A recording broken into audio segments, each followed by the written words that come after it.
जय श्री कृष्णा। कैसे हैं आप लोग? फ्रेंड्स, एक महत्वपूर्ण समय आ गया है जिस महत्वपूर्ण समय में आपके राजा यानी कि जो नौ ग्रहों में जिन्हें राजा का स्थान प्राप्त है वो एकदम राजा से ऐसी स्थिति में आपके लिए शानदार प्रभाव देने जा रहे हैं। ये एक माह काफ़ी महत्वपूर्ण रहता हुआ देखा जाएगा, क्योंकि इस समय जो सूर्यदेव महाराज हैं वो गुरु की शरण में जाने वाले हैं। 5 दिसंबर से लेकर 31 दिसंबर तक का जो ये समय रहेगा, ये सूर्य के दृष्टिकोण से अति उत्तम रहने वाला है, क्योंकि राजा कितना भी थोड़ा देगा तो तब भी उसका देना जो है अन्य से बहुत ज़्यादा होगा। क्योंकि राजा जो देखिए एक साधारण से कर्मचारी को भी अगर कोई चीज़ प्रदान करता है ना, तो वो भी हीरे मोतियों जैसी होती है। तो राजा का स्वभाव ही होता है बहुत ज़्यादा देना। तो ऐसी स्थिति में जब इनके नेगेटिव प्रभाव बिल्कुल समाप्त होने जा रहे हैं, तो आपके लिए स्थितियाँ किस प्रकार से बनने जा रही हैं। ये काफ़ी महत्वपूर्ण समय रहने वाला है आपके जीवन में, जो आपके जीवन की दिशा को एक नया आयाम देने जा रहा है। और ये नया आयाम आपको किस तरीके से, कहाँ से निकाल कर लेकर आने जा रहा है, इस पर चर्चा करेंगे इस वीडियो में। क्योंकि महत्वपूर्ण समय इसलिए भी है क्योंकि ये ज्येष्ठा नक्षत्र से गोचर कर रहे हैं और आपके लाभ भाव से गोचर कर रहे हैं। 16 दिसंबर तक ये इसी स्थान पर विद्यमान रहने वाले हैं और तब तक ये ज्येष्ठा नक्षत्र से भी गोचर करते हुए देखे जाएंगे। ज्येष्ठा नक्षत्र जिसके कि स्वामी मंगलदेव महाराज होते हैं, यानी कि इस समय शक्ति प्रवाह बहुत ज़्यादा रहने वाला है, क्योंकि ये एक माह के लिए गुरु की शरण में जा रहे हैं। तब ये अपनी पूर्ण नकारात्मकता का त्याग कर देंगे और उसके बाद खरमास प्रारंभ होगा। और उस खरमास में देखिए ये सर्वविदित है, जिस तरीके से मकर संक्रांति वाले दिन सूर्य के प्रभाव जो होते हैं बहुत शानदार रहते हैं, बहुत उत्तम रहते हैं। उसी तरीके से ये एक माह जबकि गुरु की राशि धनु राशि में सूर्य का गोचर होता है, सूर्य के प्रभाव किसी के लिए भी नकारात्मक नहीं रहते। पीक पर रहने वाले हैं इस पूरे माह सूर्यदेव महाराज। तो ये जब पीक पर रहेंगे तो आपके लिए इनके प्रभाव किस तरीके से रहने वाले हैं, क्योंकि गुरु की शरण में जाकर परम आध्यात्मिक प्रवृत्ति से युक्त होकर हर किसी के लिए एक सकारात्मक दृष्टिकोण लेते हुए सूर्यदेव महाराज के प्रवाह जो आपको प्राप्त होने जा रहे हैं, ये आपके जीवन में किस तरीके की स्थितियों को उत्पन्न करने जा रहे हैं, इस पर चर्चा करेंगे। तो काफ़ी महत्वपूर्ण रहने वाला है। जैसे कि हम सभी लोग जानते हैं कि सूर्य जो होते हैं आत्मा के कारक होते हैं, आत्मशक्ति के कारक होते हैं, जीवन में आरोग्यता के कारक होते हैं, जॉब के कारक होते हैं, प्राइवेट गवर्नमेंटेड किसी भी प्रकार की जॉब हो, जॉब में स्थायित्व के कारक होते हैं, जीवन में स्थायित्व के कारक होते हैं, पिता के कारक होते हैं, हृदय के कारक होते हैं, आंखों के कारक होते हैं, शासन प्रशासन के कारक होते हैं, अधिकारी वर्ग के कारक होते हैं, उच्च पद के कारक होते हैं सूर्यदेव महाराज। जैसे कि हम इनके कारक चीज़ों से समझ ही चुके हैं कि इनका जो प्रवाह है वो बहुत बड़ा होता है। जिस तरीके से बहुत बड़े कारक चीज़ें जो होती हैं वो इनको कारकत्व प्राप्त हैं, उसी तरीके से इनका प्रवाह या प्रभाव जो हमको प्राप्त होता है वो काफ़ी शानदार होता है। तो इस शानदार प्रवाह का किस तरीके से आपको प्राप्ति समय, क्योंकि इसको 2 भागों में विभक्त करने जा रहे हैं, एक 16 दिसंबर तक और 16 दिसंबर के उपरांत। 16 दिसंबर तक जब ये वृश्चिक राशि से गोचर करते हुए देखे जाएंगे, तो वृश्चिक राशि में क्योंकि ये लाभ भाव में है और लाभ भाव में बैठा हुआ ग्रह कभी भी नेगेटिव परिणाम नहीं देता। हालांकि उसकी शक्ति अगर वो बर्थ चार्ट में किसी अन्य स्थान पर बैठा हुआ है और उसके पास बल ना हो या विषम अवस्था में हो, तो वो क्षीण बल के साथ यहाँ पर आता है, लेकिन नेगेटिव प्रभाव नहीं देता। और जब क्षीण बल प्राप्त होता है तो क्या होता है, मेरी लाइफ सामान्य चलती रहती है और हमको क्या होता है, किसी भी प्रकार का अच्छा या बुरा रिजल्ट नहीं मिलता है, अर्थात हमारा जीवन यथावत चलता रहता है। लेकिन जैसे कहते हैं ना कि बहुत विषम स्थिति या बहुत प्रसन्नता की स्थिति, उनमें से कोई स्थिति हमारे जीवन में उस ग्रह के प्रभाव से नहीं आती जो लाभ स्थान पर बैठा हुआ होता है। अब लाभ के बाद ये चले जाएंगे द्वादश भाव में आपके, जहाँ पर कि धनु राशि पड़ती है। अब यह भी आपके लिए एक वरदान से कम नहीं है कि धनु राशि आपके द्वादश भाव में पड़ती है, क्योंकि सूर्यदेव इसके उपरांत द्वादश भाव में जाएंगे और सूर्य का द्वादश भाव में जाना नौकरी में उथल पुथल या फिर आपके समझ लीजिए कि खर्चों में अधिकता, आपका इन्वेस्टमेंट गलत स्थान पर करवा देना और आपका जो चीज़ें हैं वो आपकी चोरी हो जाना या किसी के द्वारा ठग विद्या के द्वारा ले जाना, ये सारी स्थितियाँ उत्पन्न होती हैं। लेकिन आपके लिए सबसे अच्छी बात यही है कि आपके द्वादश भाव में ये चीज़ें पड़ती हैं। फलतः आप बहुत ज़्यादा अलर्ट रहते हैं, सतर्क रहते हैं और अपनी चीज़ों को किसी भी प्रकार से अमंगल स्थिति उत्पन्न होने से पहले आपको अलर्ट मिल जाता है, तो कोई अमंगल स्थिति नहीं आती है।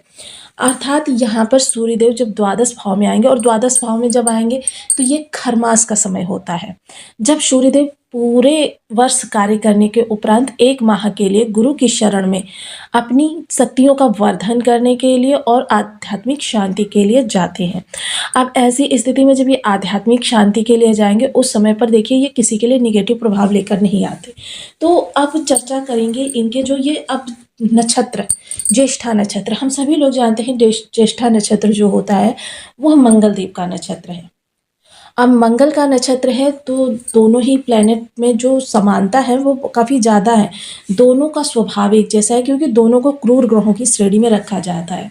देखिए आपकी इच्छाओं को, आपके रिश्तों को ये धीरे धीरे से नहीं अलग करते हैं, बल्कि ये एक क्रूरता के साथ उस चीज़ को तोड़ ही देते हैं, नष्ट कर देते हैं, जिस कारण से इन्हें क्रूर ग्रहों की श्रेणी में रखा जाता है। दोनों ही ग्रह जो हैं परम तेजोमयी हैं और शक्तिवर्धन माने जाते हैं।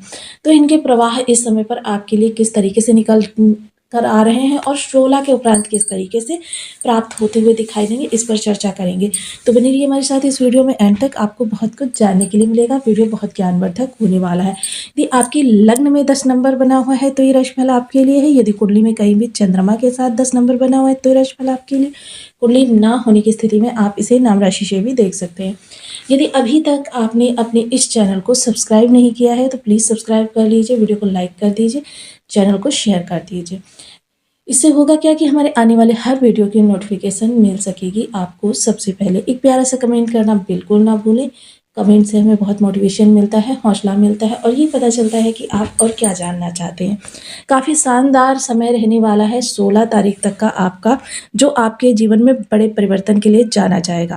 अब सूर्यदेव महाराज जो एकादश भाव में विद्यमान हैं, अब इनका जो ये नक्षत्र है ज्येष्ठा, इस ज्येष्ठा के प्रथम नवमांश का जब ये भोग करेंगे तो ज्येष्ठा में भी देखिए प्रथम नवमांश जो होता है वो धनु का ही होता है। अब धनु के नवमान से जब ये गोचर करेंगे उस समय पर स्थिति किस प्रकार से होगी, समझ लीजिए कि आपके लिए काफ़ी सामान्य स्थितियां रहेंगी, थोड़ा सा पीक पर रहेंगी कि आपको इस समय प्रयास करने में अच्छा लगेगा, आपके उत्साह में वर्धन होता हुआ दिखाई देगा। जॉब से जुड़े हुए आपके जो अहम मसले हैं उन पर आपका फोकस बहुत ज़्यादा रहता हुआ देखा जाएगा। मसलन इस समय कोई अड़चन आ रही है, आपको किसी व्यक्ति की मदद ज़रूरत है, इन सब चीज़ों पर आपका फोकस रहेगा। अन्य चीज़ों पर इस समय आप कम ध्यान देते हुए देखे जाएंगे कि मोस्टली लाभ भाव में बैठा हुआ ग्रह लाभ को ही इन्हेंस करने का प्रयास करता है। जब आपका लाभ बढ़ेगा तो फिर समझ लीजिए कि आपके लिए चीज़ें भी बहुत अच्छी बेहतर होती हुई दिखाई देंगी। मोस्टली लाइफ का जो गोल होता है, अहम मुद्दा होता है, वो आपके लाभ से ही निकलता है और जब ये लाभ से निकल कर आएगा तो चीज़ें आपके लिए और ज़्यादा उन्नत अवस्था में आपके सामने प्रस्तुत करेगा। अब वही चीज़ें अगर आपकी सोशल सपोर्ट से मिलाकर देखी जाए तो सोशल सपोर्ट से संबंधित आपका जो रवैया है वो थोड़ा सा परिवर्तित हो जाएगा। यहाँ पर क्या होगा, आपका प्रवाह जो होगा, जैसे राजा किसी को आदेश देता है ना, सेम वही स्थिति आपकी रहने वाली है। एक राजा के समान बिहेवियर करते हुए आप देखे जाएंगे, जो कि आपके लिए देखिए कहीं पर प्लस पॉइंट होगा और कहीं पर माइनस पॉइंट हो सकता है। देखिए जहाँ पर आपके प्रोफेशनल रिलेशन जुड़े हों, जैसे कभी कभी आपके सोशल सर्कल में भी ऐसे लोग होते हैं जो आपके प्रोफेशनली कनेक्टेड होते हैं, ऐसे स्थानों पर आपको ये रुतबा जो है थोड़ा सा एटीट्यूड को अपना चेंज करना होगा। अगर आपने इसको चेंज नहीं किया तो इसका साइड इफ़ेक्ट जो है आपको आपके कर्म स्थान पर देखने में आएगा। आपकी इमेज में पर फर्क पड़ सकता है और आपकी, क्योंकि क्या होता है सूर्य अहंकार को भी दर्शाते हैं, क्योंकि देखिए राजा हैं तो राजा ईगो तो थोड़ा सा देंगे ही, तो ये ईगो टकराव जो होता है थोड़ा सा रिलेशंस के मध्य कटुता का कारण बन जाता है और कटुतापूर्ण रिलेशन कोई भी आपके लिए ना फ्यूचर में ना वर्तमान में कभी भी आपके लिए कुछ अच्छा नहीं कर सकते। तो काफ़ी महत्वपूर्ण रहने वाला है। बाकी जब ये शुक्र शनि के 2 नवमांश यानी मकर और कुंभ से गोचर करते हुए देखे जाएंगे, कुंभ यानी कि देखिए इस समय पर आपके लाभ की जो स्थिति प्रशस्त होती हुई देखी जाएगी, तो वो मकर और कुंभ, क्योंकि कर्मठ प्लैनेट है। कर्मठ प्लैनेट और सफलता, सूर्य सफलता के कारक हैं, क्योंकि सूर्य अगर आपके अच्छे नहीं है, किसी भी तरीके से अच्छे हों, यानी कि अगर ज़्यादा अच्छे हैं तो आपको एक अटेम्प्ट में ही सफलता मिल जाएगी, प्रथम प्रयास में ही आप फाइनल राउंड तक पहुंच जाएंगे। लेकिन अगर आपके सूर्य अच्छे नहीं है तो आप क्या करेंगे कि उसको जितने ज़्यादा खराब है उतने ही ज़्यादा प्रयासों के बाद, अटेम्प्ट के बाद आपको हाथ वो सफलता आने वाली है। और अगर बिल्कुल अच्छे नहीं है फिर तो सफलता, आप बस प्रयास करते रह जाइए, आपको सफलता नहीं मिलने वाली। यहाँ पर थोड़ा सा संतान के साथ टकराव और लव रिलेशन में आपके थोड़ा सा कह सकते हैं कि चीज़ें प्रतिकूल होती हुई देखी जाएंगी, ईगो टकराव। तो इस ईगो टकराव से भी हमको बचे रहना है। वहीं जब शनि के दोनों ही चरणों से इनका गोचर होगा, उस स्थिति में आपके लिए चीज़ें तो होंगी, वो थोड़ी सी विपरीत होती हुई देखी जाएंगी, कि यहाँ पर ऐसा लगेगा रिश्ता अब टूटा तब टूटा। लेकिन क्या होता है, बहुत से लोग इसे समझदारी के साथ में संभाल लेते हैं, और बहुत से लोग जो देखिए गोचर को नहीं मानते हैं, तो क्या होता है विवाद उत्पन्न हो जाते हैं, और विवाद जो होते हैं उनको सुलझाने में काफ़ी लंबा समय चला जाता है, या फिर रिश्ते ही डिस्ट्रॉय हो जाते हैं। देखिए पिता पुत्र के बीच ईगो टकराव ये बना रहेगा, ये बना रहेगा आपका 16 दिसंबर तक। तो इस स्थिति को हम चाहें तो अपनी समझदारी से मैनेज कर सकते हैं, अपने कंट्रोल में कर सकते हैं, काफ़ी सारा जो विषम प्रवाह जो है वो समाप्त कर सकते हैं। क्योंकि देखिए विवाद किसी भी समस्या का समाधान नहीं होता है, इसे आपसे समझदारी से थोड़ा सा कम्युनिकेशन से इन चीज़ों से ही सॉल्व आउट किया जा सकता है। फिर उसके बाद फिर से मीन का नवमांस आ जाएगा। अब मीन नवमांस में जब सूर्य जाएंगे तो ये उच्चाभिलाषी प्रवाह देते हुए देखे जाएंगे। जब उच्चाभिलाषी प्रवाह इनके आपको प्राप्त होते हुए देखे जाएंगे, उस समय पर क्या होगा कि सूर्य की तरफ से हर चीज़ आपके लिए बेहतर होती हुई दिखी जाएगी। ये जो चीज़ें मैं आपको बता रही हूँ, ये सारी चीज़ें आपको 16 दिसंबर तक, क्योंकि ज्येष्ठा नक्षत्र 3 दिसंबर में प्रवेश हुआ है और 16 दिसंबर तक के मध्य की ये चर्चा है। तो ये काफ़ी जो आपके लिए चीज़ें हैं महत्वपूर्ण भी हैं, और थोड़ा सा आपके